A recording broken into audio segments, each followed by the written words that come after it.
വാർത്തകൾ തുടരുന്നു. കപ്പൂർ ഗ്രാമപഞ്ചായത്ത് നവീകരിച്ച വി മുഹമ്മദ് മാസ്റ്റർ സ്മാരക വായനശാലയുടെ ഉദ്ഘാടനം ഗ്രാമപഞ്ചായത്ത് പ്രസിഡന്റ് ഷറഫുദ്ദീൻ കളത്തിൽ നിർവഹിച്ചു.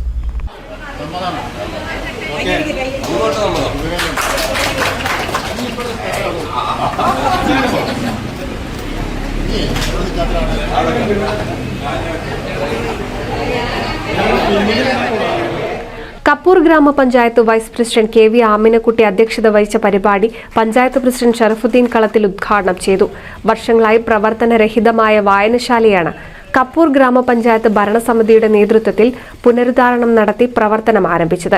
കുമരനെല്ലൂരിലെ സാംസ്കാരിക കൂട്ടായ്മകൾക്ക് വിവിധ സാംസ്കാരിക പ്രവർത്തനങ്ങൾ സജീവമാക്കാനും ജനകീയമാക്കാനും ഈ വായനശാലയുടെ പ്രവർത്തനം ഏറെ സഹായകമാകട്ടെയെന്നും തുടർ പ്രവർത്തനങ്ങൾക്ക് എല്ലാവരുടെയും പിന്തുണ ഉണ്ടാകണമെന്നും ഷറഫുദ്ദീൻ കളത്തിൽ പറഞ്ഞു. ഒന്നാമതായിട്ട് നമുക്കറിയാം, നമ്മുടെ ഗ്രാമപഞ്ചായത്തിന്റെ വിവിധ പ്രദേശങ്ങളിൽ വായനശാലകളുണ്ട്.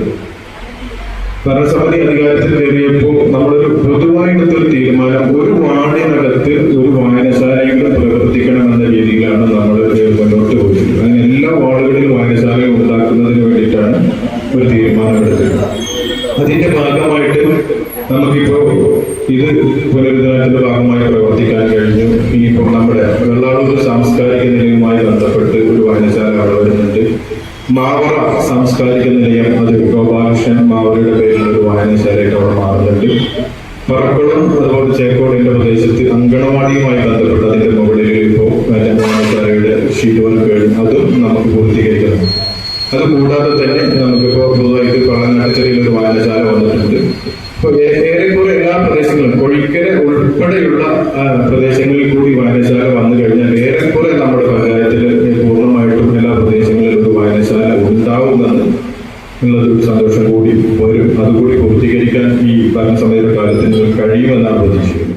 മലയാള ബാലസാഹിത്യകാരൻ രാമകൃഷ്ണൻ കുമരനെല്ലൂർ മുഖ്യാതിഥിയായിരുന്നു.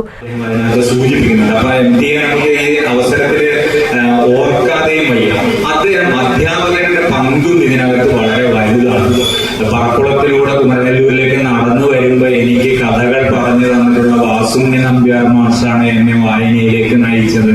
അദ്ദേഹം ഒരിക്കലും എന്റെ ക്ലാസ് അധ്യാപകനായിരുന്നിട്ടില്ല. ഒഴിവു സമയങ്ങളിൽ എന്റെ ക്ലാസ്സിലേക്ക് വന്ന് പറഞ്ഞു തന്ന കഥയിലാണ് ഞാൻ ത്രീ മസ്കേറ്റിയേഴ്സും അതേപോലെ തന്നെ മറ്റ് നോവലുകളൊക്കെ വായിക്കാൻ ഇടവന്നത്. അപ്പോ അങ്ങനെ പറയുന്ന അധ്യാപകർ അത് മാത്രമല്ല ഇന്നും ഉണ്ട്. അത് ഉടനെ ചിലപ്പോ നമ്മുടെ മനസ്സിൽ വീണ് മുളച്ചുകൊള്ളണമെന്നില്ല.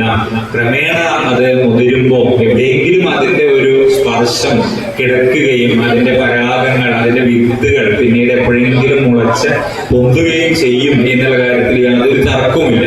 ഇവിടെ പി മധുസൂദനൻ, ബ്ലോക്ക് മെമ്പർമാരായ KV ബാലകൃഷ്ണൻ, VK മുഹമ്മദ് റവാഫ്, വിവിധ സാംസ്കാരിക സംഘടനാ പ്രതിനിധികളായ TP പ്രമോദ് ചന്ദ്രൻ, P രാജീവ്, അലി കുമരനെല്ലൂർ, നാരായണൻകുട്ടി, പങ്കജാക്ഷൻ, PK നാരായണൻകുട്ടി, മനോജ് പുലാശ്ശേരി, രമേശ് കുമരനെല്ലൂർ തുടങ്ങിയവർ ആശംസകൾ അർപ്പിച്ച് സംസാരിച്ചു.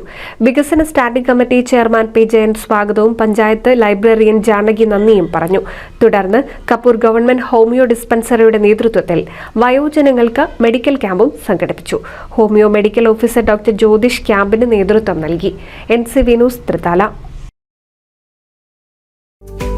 കേരളത്തിലെ number 1 broadband cable TV network കമ്പനിയായ കേരള വിഷൻ ഇന്ന് ഇന്ത്യയിലെ ആദ്യ 10 ബ്രോഡ്ബാൻഡ് കേബിൾ TV സേവനദാതാക്കളുടെ പട്ടികയിൽ ഇടം നേടിയിരിക്കുന്നു. വിഷൻ സക്സസ്, ആഘോഷിക്കാം ഈ അഭിമാന നേട്ടം.